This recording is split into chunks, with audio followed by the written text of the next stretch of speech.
Mheshimiwa Festo Sanga, moja kwa moja kwenye swali. Mheshimiwa Waziri, kuimarisha timu ya taifa ni pamoja na kuhakikisha kwamba sheria na taratibu za michezo zinafuata nchini. Ligi yetu inaelekea mwisho, lakini kumekuwa na mvutano wa hizi timu mbili na viongozi wa TFF. Ipi kauli ya serikali?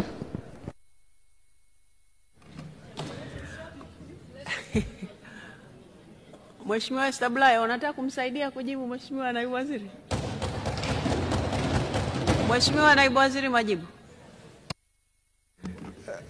Nakushukuru Mheshimiwa Spika. Kama ambavyo unafahamu, shughuli za mchezo wa mpira wa miguu zina mamlaka zake za kimataifa na za kitaifa. Na tumekuwa tukisisitizwa mara kwa mara serikali kutoingilia moja kwa moja uendeshaji wa shughuli hizo, ili kuepuka kuja pengine hata kufungiwa na FIFA katika nyakati hizi ambapo kitakwimu nchi yetu inafanya vizuri sana katika uendeshaji wa shughuli za mpira wa miguu. Mamlaka za uendeshaji na usimamizi wa shughuli za mpira wa miguu nchi hii ni TFF, ambayo ni shirikisho la mpira wa miguu nchini, lakini pia na bodi ya ligi kuu, ambazo serikali hata taarifa ambazo tunazitoa hapa tunarely kwenye taarifa tunazopata kutoka kwao.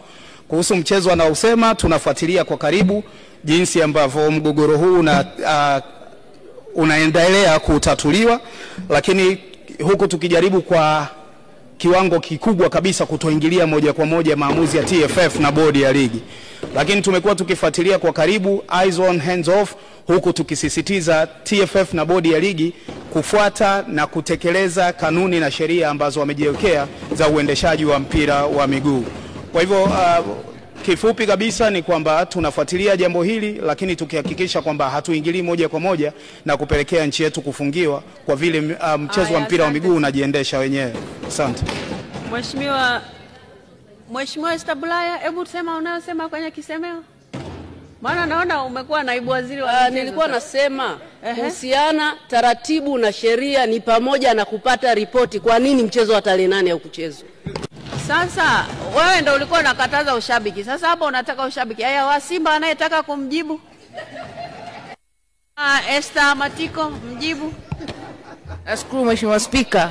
Kama alivyojibu naibu waziri, lazima tuheshimu kanuni ambazo zina guide mchezo wa mpira wa miguu tuweze kukuza vipaji. Tusiweke ushabiki. Mheshimiwa Naibu Waziri, asante sana kwa majibu yako kwa maswali ya Mheshimiwa Bunge. Mheshimiwa Bunge